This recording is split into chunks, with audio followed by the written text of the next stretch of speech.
Buenas tardes. Bueno, Fabiola, en la clase anterior nos habíamos quedado en esta diapositiva, ¿verdad?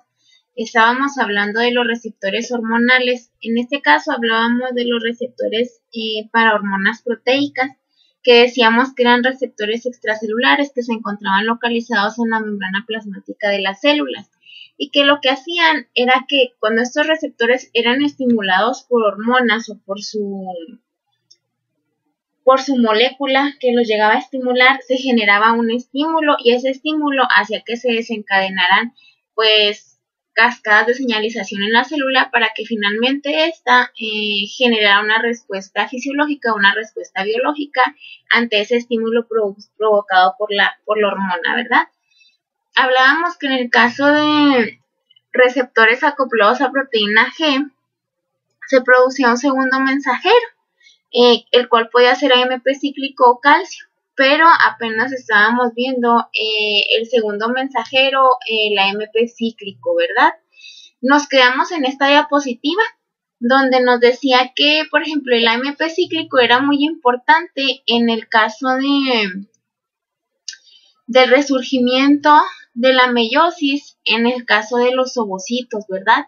Por eso decíamos que el tratamiento con AMP cíclico exógeno o análogos a él puede producir la misma respuesta hormonal a pesar de que no tengamos la hormona que está estimulando ese receptor, sino que si uno de los efectos que tiene la hormona es aumentar las concentraciones de AMP cíclico, entonces se va a generar esa respuesta biológica.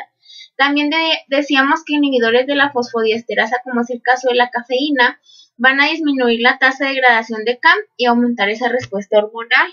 O bien que en el caso del forskolin, forskolin se une directamente a la subunidad catalítica de la adenilato ciclasa, la enzima responsable de aumentar esos niveles de concentración de AMP cíclico, ¿verdad? Y entonces el forskolin lo que hace es que la activa permanentemente, por lo tanto asegura que haya un aumento en las concentraciones de AMP cíclico. Quedamos que te iba a explicar en esta clase qué era lo que sucedía con la maduración de los ovocitos, ¿sí? Entonces, para esto voy a proyectar, voy a utilizar otra presentación para poder explicar esto mejor. Nosotros, tú llevas apenas la materia de fisiología y endocrinología y la reproducción. Y entonces ahí pues deben ver algunos temas relacionados con esto. Aquí pues me gustaría hablar de la ovogénesis y de la foliculogénesis, ¿verdad? La ovogénesis pues es el proceso por medio del cual un ovocito se está desarrollando. Ya nosotros sabemos que las células germinales de las hembras los conocemos como ovocitos. No son un óvulo, sino hasta que se haya completado su segunda división meiótica. Y en ese periodo de tiempo en el cual es una célula haploide es cuando la llamamos óvulo. Pero ese es un periodo de tiempo muy corto, entonces la célula en un muy poquito tiempo llega a ser óvulo, ¿verdad? O sea, durante muy poquito tiempo es óvulo. Todo lo demás, hasta antes de ser óvulo, pues lo vamos a nombrar ovocito, que es el término correcto. Y la foliculogénesis, pues es el desarrollo del folículo, ¿verdad? Estos dos procesos van mucho de la mano, van a la par, porque conforme se va desarrollando un folículo, dentro de ese folículo también se va desarrollando el ovocito. El folículo va creciendo, se va llenando de líquido antral y pues el ovocito también va madurando, ¿sí? Entonces, nosotros sabemos que en el caso de las hembras, la producción de células germinales empieza desde la etapa fetal, ¿verdad? De hecho, pues por ejemplo, aquí podemos observar la cuantificación, digámoslo así, de células germinales que tiene una hembra en su vida fetal. A los 110 días de gestación, esa hembra que está en el útero de la vaca en este caso, tiene un número máximo de células germinales de 2.700.000. En el caso del cerdo, pues vemos que tiene esta cantidad a los 50 días. En el caso del búfalo es los 210 días de gestación. En el caso de la rata, en el caso del humano, pues aquí tenemos esas cifras, ¿sí? Luego, empieza esa producción de células germinales desde la etapa fetal. Y esas células germinales, digamos que se van a ir como degradando, quedan menos viables. A la hora del nacimiento, pues ya hay una reducción de ese número de células germinales. Es por eso que decimos que, pues las hembras, ¿verdad? De cualquier clase de animal mamífero, pues tienen como reducida el número de células germinales que poseen.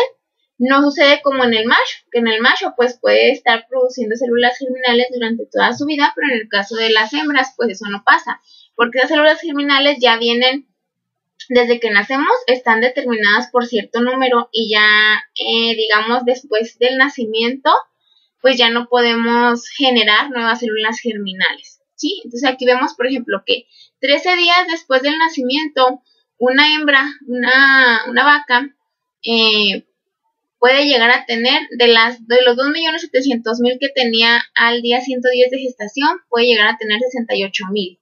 En el caso de los cerdos, pues también se ve reducida la cantidad de número de células germinales que va a tener después del nacimiento, como se puede observar aquí en este cuadro, ¿sí? ¿Y qué es lo que sucede ahí en el proceso de ovogénesis? En el proceso de ovogénesis, decimos que el ovocito tiene que madurar. Y esa maduración que tiene el ovocito a él le va a servir nosotros decimos que para adquirir competencia. Es decir, se hace competente para poder generar a partir de él un embrión de buena calidad, ¿sí? Entonces, ¿qué es madurar? La maduración del ovocito son todos los cambios que tiene en la célula para poder hacerse competente o para poder ser un ovocito de buena calidad. Esa maduración tiene como dos etapas. Tiene una etapa de maduración citoplasmática y una etapa de maduración nuclear. Dentro de la maduración nuclear, pues te digo, los ovocitos son células germinales. Entonces, esas células germinales, al final de su proceso, ya cuando, digamos, terminan pues terminan el proceso por el cual vamos a obtener una célula germinal que sea candidata para ser fertilizada. Ahí pues va a tener que haber terminado ya las dos meiosis para poder dar la maduración nuclear. Si la maduración nuclear está dada por la meiosis 1 y la meiosis 2 que tiene el ovocito, ¿sí? Y la maduración citoplasmática pues es, digamos, como que otro proceso, pero tienen que estar como conjugados, tienen que darse tanto la maduración citoplasmática como la nuclear para que un ovocito sea competente o que tenga buena calidad. Si únicamente se llegara a completar una y la otra no, entonces ese ovocito no es de buena calidad y por lo tanto no podemos asegurar que pueda desarrollar un embrión con pues más probabilidades de que tenga o se genere un producto sano a partir de ese ovocito, ¿no? Entonces, bueno, aquí pues ejemplifiqué lo que es la meiosis 1 y la meiosis 2, lo que tiene que suceder dentro de ese ovocito, ¿sí? El ovocito, pues digamos que lo vamos a tener de esta manera, el inicio de la meiosis 1, pues en vida fetal, ¿sí? Vamos a ir partiendo esta evolución, por así decirlo, del ovocito en las diferentes etapas de la vida de un mamífero. Nosotros tenemos que desde la vida fetal hasta el nacimiento, esta célula germinal va a transformarse, por decir, desde el comienzo de la meiosis 1 va a llegar hasta la profase 1, ¿sí? Nosotros sabemos que la mitosis tiene 4 fases, que es profase, metafase, anafase y telofase. Entonces, lo que sucede aquí en el ovocito es desde la vida fetal hasta el nacimiento, el ovocito se queda arrestado hasta aquí. Decimos que surge el primer arresto meiótico. Es decir, es como si el ovocito se quedara en stand-by, ¿sí? Y eso pues se va a mantener así pausado desde que nace la hembra hasta que entre la pubertad. Cuando entre la pubertad, entonces ya va a ser el resurgimiento, vamos a decirlo así, de que se reactive la meiosis. Es decir, se le quita ya la pausa y entonces ya empieza otra vez a desarrollarse sus ovocitos. Pero desde la vida fetal hasta el nacimiento, únicamente el ovocito ha progresado en su maduración nuclear hasta la etapa de profase 1. Entonces, se queda en el primer arresto meiótico aquí. Así es como vamos a decir que pues nacen, ¿no? Todas las hembras de los mamíferos, llegamos hasta aprobación a nuestros ovocitos desde que nacemos y luego eso hasta cuándo va a resurgir, hasta que se llega a la pubertad con las elevaciones de las hormonas como es LH, FSH, ¿verdad? Porque pues ya todo el ciclo que es hipotálamo, el eje, hipotálamo, hipófisis, gónadas, pues ya despierta, se hace susceptible o se hace sensible a esos cambios de concentración hormonales y entonces llega la pubertad. Y en la pubertad lo que sucede es que resurge la meiosis, es decir, ese arresto meiótico se elimina. Y entonces prosigue esa meiosis de profase 1, pasa hasta metafase 1, anafase 1 y luego nuevamente aquí pues vamos a terminar la meiosis 1 y se comienza con la meiosis 2. ¿Cómo yo sé que ya se terminó aquí la meiosis 1? Porque va a haber, aquí tenemos un cuerpo polar, va a haber la extinción de un primer cuerpo polar. Ahí que va, pues digamos que vamos a tener el material genético pues que ya no se va a utilizar para ese ovocito, ¿no? Entonces aquí tenemos la salida del primer cuerpo polar. Entra a profase 2 a la fase de metafase 2. Y hasta aquí sucede el segundo arresto meiótico. Aquí es cuando decimos que sucede la ovulación. Cuando el ovocito es ovulado por la hembra, lo va a ovular en estadio de metafase 2, ¿sí? Entonces, si te fijas hasta aquí, todavía no tenemos una célula haploide. Seguimos con un ovocito aquí, ¿sí? Entonces, esto sucede, digamos, en el caso de las mujeres, pues durante cada ciclo menstrual, ¿verdad? Y en el caso de los bovinos, durante cada ciclo estral. Pues va, una vez que surge la pubertad, resurge la meiosis y luego se queda nuevamente arrestado el ovocito hasta metafase 2. En esa fase, aquí es cuando se ovula, se encuentra en esta fase, ¿sí? Luego, ¿cuándo resurge la meiosis 2? La meiosis 2 resurge hasta que el ovocito sea fertilizado.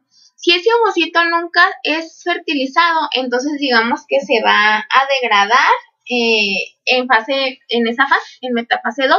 Es decir, nunca completa la meiosis 2 porque nunca pues fue fertilizado.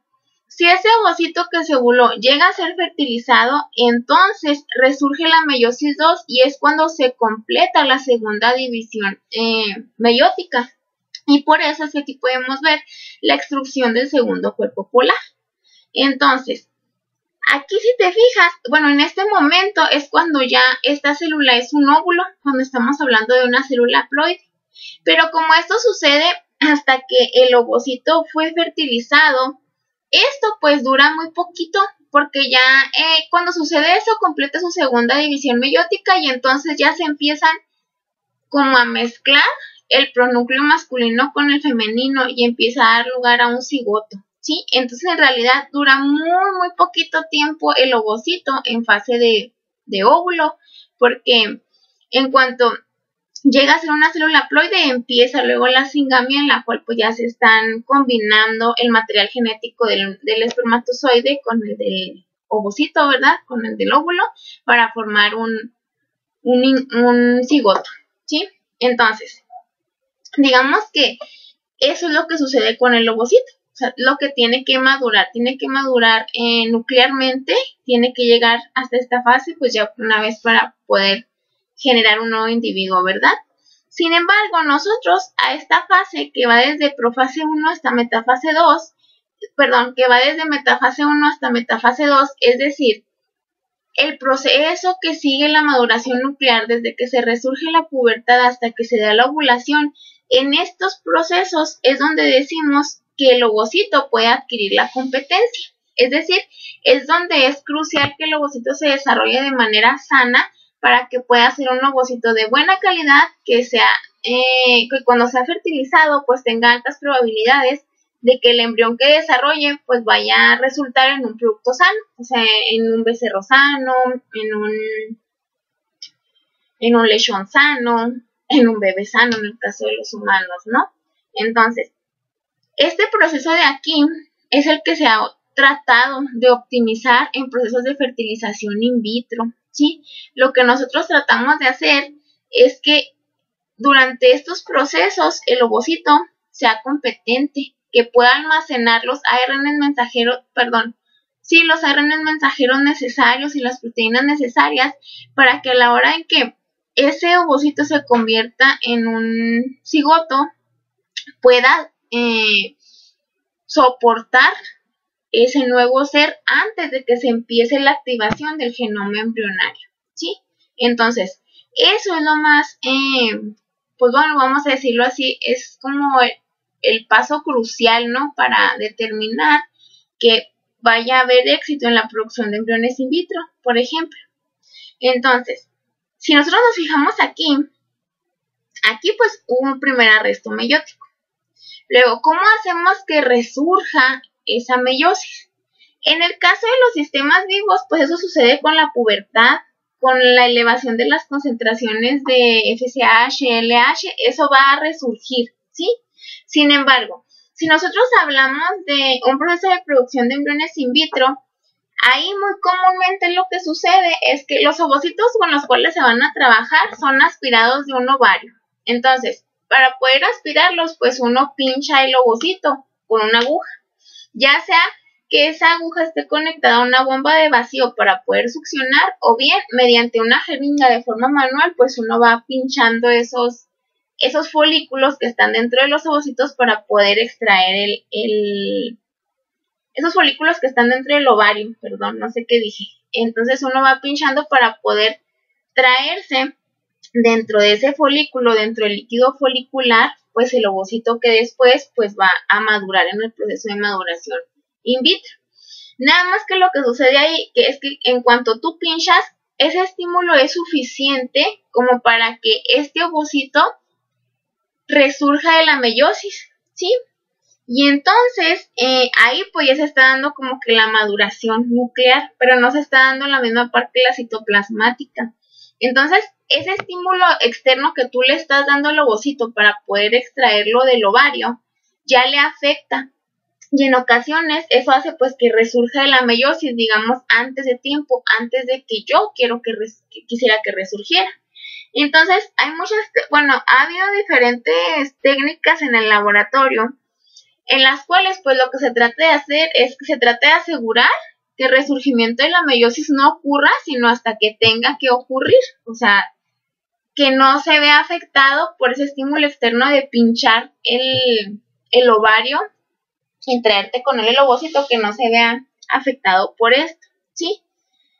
En diferentes investigaciones que han hecho diferentes personas, se sabe, y eso ya está como muy establecido, ¿no?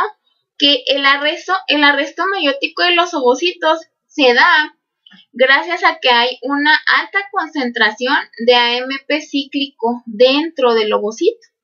Mientras haya una elevada concentración de AMP cíclico dentro del ovocito, se asegura el arresto meiótico. Cuando hay resurgimiento de ese arresto meiótico es entre varias cosas que suceden, una de ellas es porque disminuye la concentración de AMP cíclico y esa disminución favorece a que haya resurgimiento de la meiosis, ¿sí? Aquí es importante mencionar esto. El ovocito pues está rodeado de células de la granulosa. Estas células de la granulosa las podemos dividir en dos. Digamos que se diferencian en dos. Hay células de la granulosa cumulares, que son las que están inmediatamente pegadas aquí al ovocito, y células de la granulosa murales, que son las que están conformando como la pared del folículo. Miren, en esta imagen lo podemos observar mejor. Por ejemplo, aquí hay un folículo primordial que se va a transformar a un primario, a un secundario y finalmente a uno maduro o a un antral. Todo esto que vemos aquí, pues obviamente tiene que haber llenado de ese líquido folicular o de ese líquido antral. Lo que vemos aquí, pues como más morado, color vino, es el ovocito. Luego vemos que ese ovocito está dentro de todo el folículo. Estas bolitas moradas que vemos son las células de la granulosa. Las que están más pegadas con el ovocito son las células de la granulosa cumulares, así se llaman. Y las que están aquí delimitando el folículo son las células de la granulosa murales, ¿sí? Y las que están aquí ya más planas son las células de la teca. Entonces, el ovocito, cuando uno está haciendo un protocolo para la obtención de embriones in vitro, pues empezamos con la aspiración de ovocitos. Eso te digo, se hace a partir de un ovario, empezamos a pinchar los folículos. Y lo que nosotros nos queremos traer es este ovocito. Nada más que obviamente este ovocito está muy pegado, o bueno, las células que están alrededor de él están muy adheridas a él. Entonces lo que nosotros nos traemos es el ovocito con las células cumulares.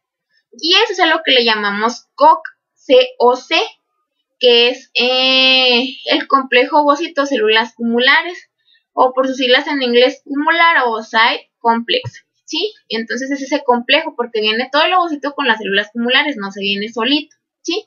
Entonces, si te fijas, pues es lo que se representa en esta imagen. Aquí hay un ovocito, aquí hay una célula cumular y aquí está pues una célula de la granulosa, ¿no? Como esas células están pues juntas, están adyacentes unas con otras, esas células se pueden comunicar, ya sea por medio de uniones gap o por medio de estas proteínas que se conocen como conexinas, ¿verdad? Esas conexinas son como unos canales, los cuales van a permitir el paso de ciertas moléculas de una célula a otra. Si tú te fijas bien aquí en la célula de la granulosa, pues vemos que hay muchas bolitas amarillas. Las bolitas amarillas están indicando que hay guanosin monofosfato cíclico. Y esa producción de ese guanosin monofosfato cíclico, esas altas concentraciones también se pasan hacia la célula cumular y esas se pasan hacia el ovocito. Entonces, altas concentraciones de guanosin monofosfato cíclico lo que hacen es que van a mantener inactiva la fosfodiesterasa. Ya habíamos hablado en la clase anterior de qué hace la fosfodiesterasa. La fosfodiesterasa lo que hace es que es capaz de reclutar pues esta concentración de AMP cíclico de manera tal que cuando se activa disminuye la concentración de AMP cíclico. Entonces, cuando el ovocito está en arresto meiótico, lo que sucede es que la fosfodiesterasa está inactiva. Y eso hace que las concentraciones de AMP cíclico, bueno, eso favorece que las concentraciones de AMP cíclico pues sean mayores, ¿verdad? Mientras se encuentren en concentración elevada, esas concentraciones de AMP cíclico, no se va a resurgir la meiosis dentro de este ovocito. Sin embargo, cuando hay resurgimiento de la meiosis, es porque va a haber disminución de las concentraciones de guanosina monofosfato cíclica. Esa disminución de ese guanosin monofosfato hace que o ya no evita pues que la fosfodiesterasa esté inactiva, sino que la fosfodiesterasa se activa. Por lo tanto, se disminuye la concentración de ese AMP cíclico y por lo tanto va a resurgir esa meiosis dentro del ovocito, ¿sí? Entonces, es por esto que las concentraciones de AMP cíclico se relacionan con el arresto meiótico. Por eso decíamos que, bueno, ha habido artículos o investigaciones en los cuales cuando se quiere hacer o se quiere trabajar con producción de embriones in vitro, lo que los científicos quieren es como asegurar que el ovocito sea competente para la hora en que lo tengan que fertilizar, ese ovocito haya alcanzado su competencia y tenga buena calidad para producir un embrión de calidad, ¿no? Entonces, ellos, como ya se sabe que por la manipulación que le podemos dar al ovocito, eso puede hacer que resurja de la meiosis. Para asegurarse que no haya resurgimiento de la meiosis, vamos a decirlo así, prematuro, lo que hacen es que en ocasiones, en medios de cultivo, para maduración del ovocito, ellos le adicionan una sustancia que se conoce como forskolin. El forskolin lo que hace es que estimula a la adenilato ciclasa. Y entonces de esa manera el forskolin, el haber adicionado forskolin, hace que haya una mayor concentración de AMP cíclico dentro del ovocito.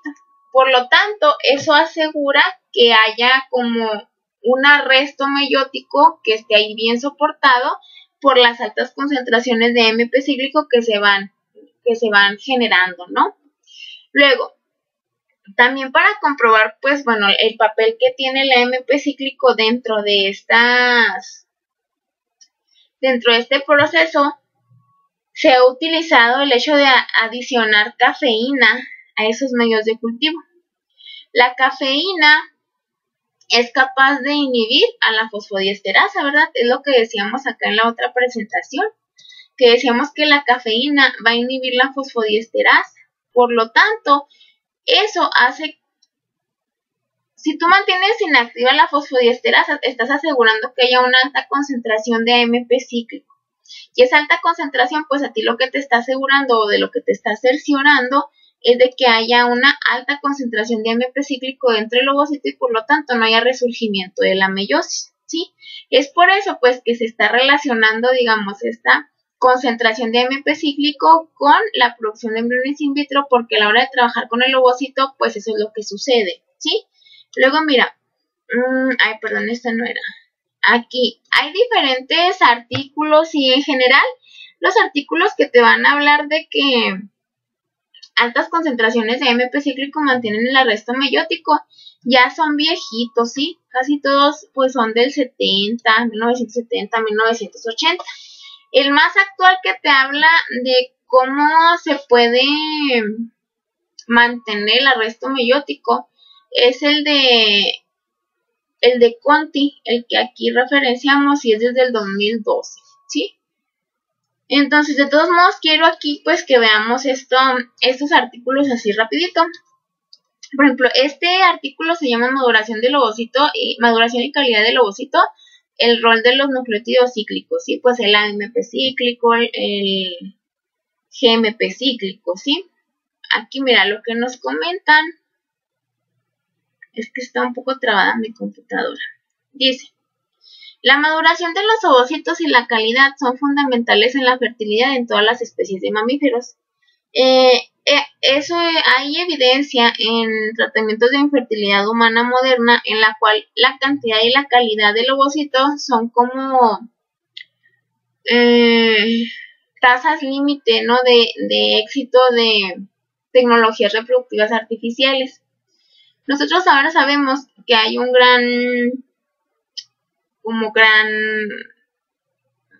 bastantes pues moléculas sobre la regulación de la maduración del ovocito. Entonces, por ejemplo, una de ellas es el adenosín-monofosfato cíclico, el GMP cíclico también. Dice, en particular, el CAM, pues se sabe que tiene muchos investigadores pues se han enfocado en esta molécula desde hace ya más de 40 años, ¿verdad? Entonces, es por eso pues que es importante entender el mecanismo por el cual se va a regular esa maduración o el resurgimiento de la meiosis de los ovocitos, ¿verdad? Entonces te digo, eso es lo que básicamente pues tratan de explicar aquí en este artículo, que es una revisión de la literatura en realidad.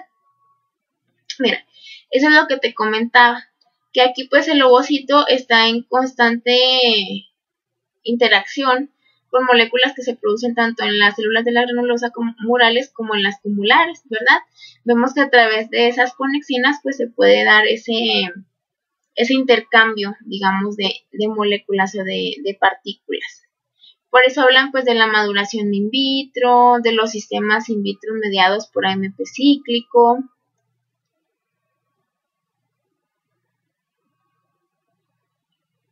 Y pues ahí mencionan otros artículos también que tienen que ver con esto, ¿sí?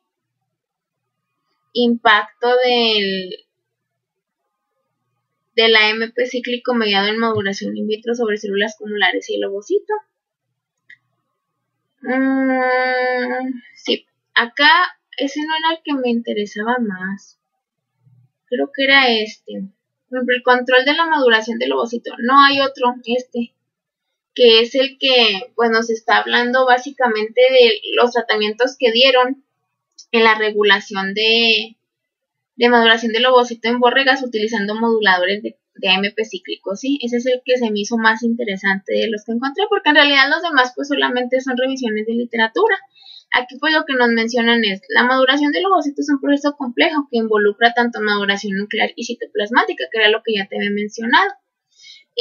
La maduración nuclear pues es la segregación cromosomal y la maduración citoplasmática involucra la reorganización de organelos citoplasmáticos, de transcripción de ARN mensajeros y el almacenamiento de proteínas que deben ser usadas durante la fertilización y el desarrollo embrionario temprano. Es decir, todo esto, pues, el ovocito debe ser capaz como de prepararse durante la competencia o cuando adquiere competencia para poder estar listo para ser fertilizado, ¿sí? Todo esto el ovocito lo debe de contemplar antes de que se fertilice. Es por eso que dice que el mecanismo de maduración del ovocito in vivo e in vitro aún no está totalmente entendido. Sin embargo, es generalmente aceptado que el segundo mensajero adenosín-monofosfato cíclico juega un rol crítico en el mantenimiento del arresto o del bloqueo de la meiosis en ovocitos de los mamíferos. Un incremento relativo en el nivel de CAM dentro del ovocito es esencial para poder mantener el bloqueo o ese arresto meiótico, mientras que la disminución de las concentraciones de AMP cíclico dentro del ovocito van a permitir el resurgimiento de la meiosis. ¿Sí? Entonces dice que pues hay dos enzimas que están involucradas con los niveles de AMP cíclico de concentraciones. Una es la denilato ciclasa, porque la denilato ciclasa toma el ATP y luego obtiene como producto final en AMP cíclico. Y la otra es la fosfodiesterasa, porque la fosfodiesterasa lo que hace es que ese AMP cíclico lo puede bajar las concentraciones de ese AMP cíclico, ¿sí? Bueno.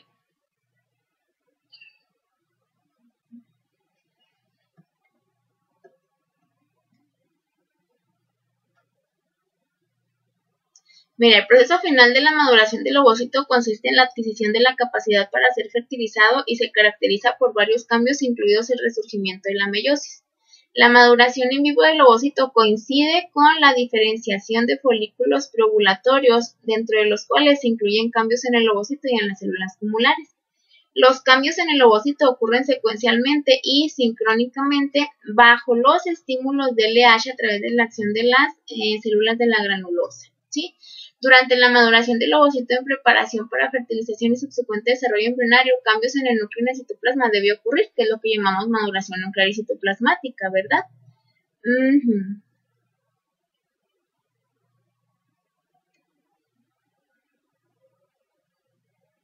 Mira, eso es lo que te decía. Aunque los ovocitos inmaduros puedan resurgir de la meiosis de manera in vitro, después de ser removidos de los folículos antrales, la maduración citoplasmática debe ocurrir, o bueno, ahí va a ocurrir en que no están sincronizadas con una maduración nuclear. Esto es probablemente el principal factor responsable de las bajas tasas de obtención en producción de embriones in vitro cuando los ovocitos son madurados in vitro. Así, el conocimiento de los procesos de maduración del ovocito es fundamental para el desarrollo de las metodologías para incrementar el éxito de la producción de embriones in vitro y desarrollar tratamientos para varias formas de infertilidad. Sí, y es lo que se ve en esta revisión.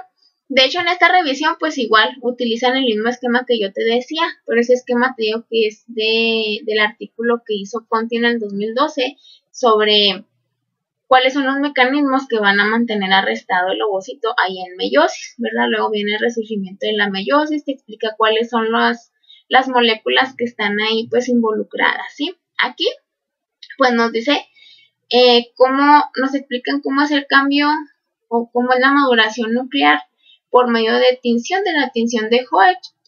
Por esta pues podemos ver dónde se encuentra localizado el ADN. Si te fijas aquí ya se terminó la primera meiosis, porque aquí pues vemos que está liberado, vamos a decir, una parte del material genético fuera de la célula. Esto correspondería al primer cuerpo polar.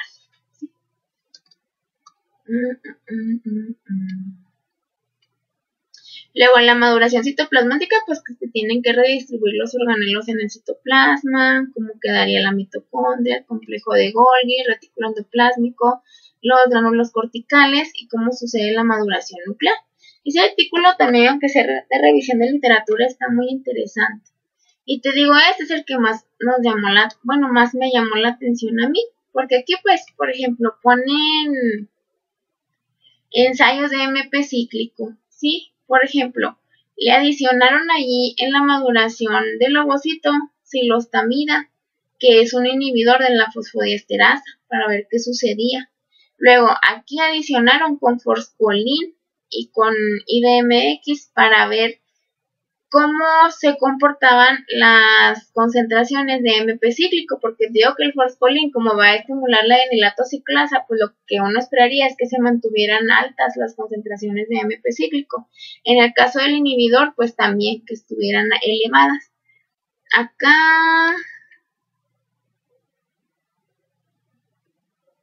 pues hicieron varias combinaciones, ¿no? Para ver esos moduladores de las concentraciones del MP cíclico, a ver cómo se iban comportando.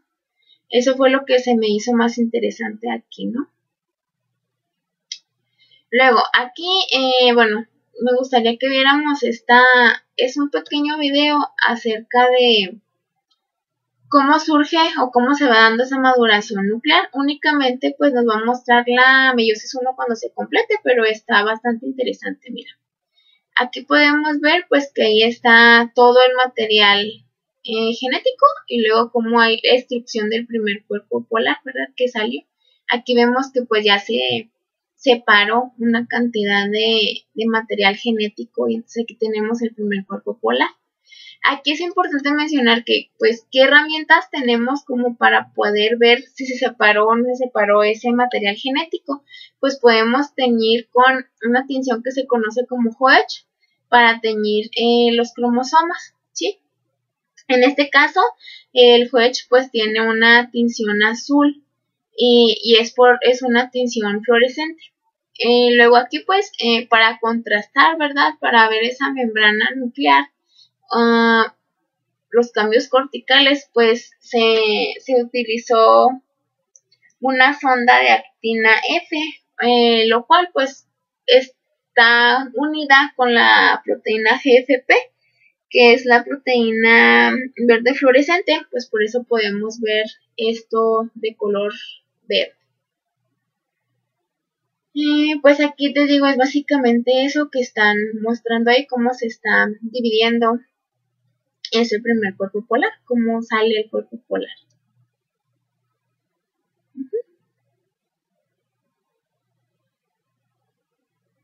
Bueno, pues yo creo que de esta clase por el día de hoy eso sería todo. Teníamos que pues aclarar, te digo, que tenía que ver el AMP cíclico con los ovocitos, con el proceso de producción de embriones in vitro, y pues yo creo que ya con esto queda un poquito más claro. Y para la clase de mañana pues ya hablaremos acerca del segundo mensajero, que es el calcio, ¿verdad? Que además de sí, que las proteínas, los receptores acoplados a proteínas G pueden utilizar como segundo mensajero también el calcio.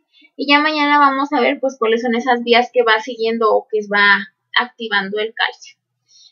Por mi parte es todo, muchas gracias por tu atención y pues seguimos en contacto. Espero que esta clase pues se haya despejado dudas de las que pudiéramos haber tenido de la clase anterior. Nos vemos.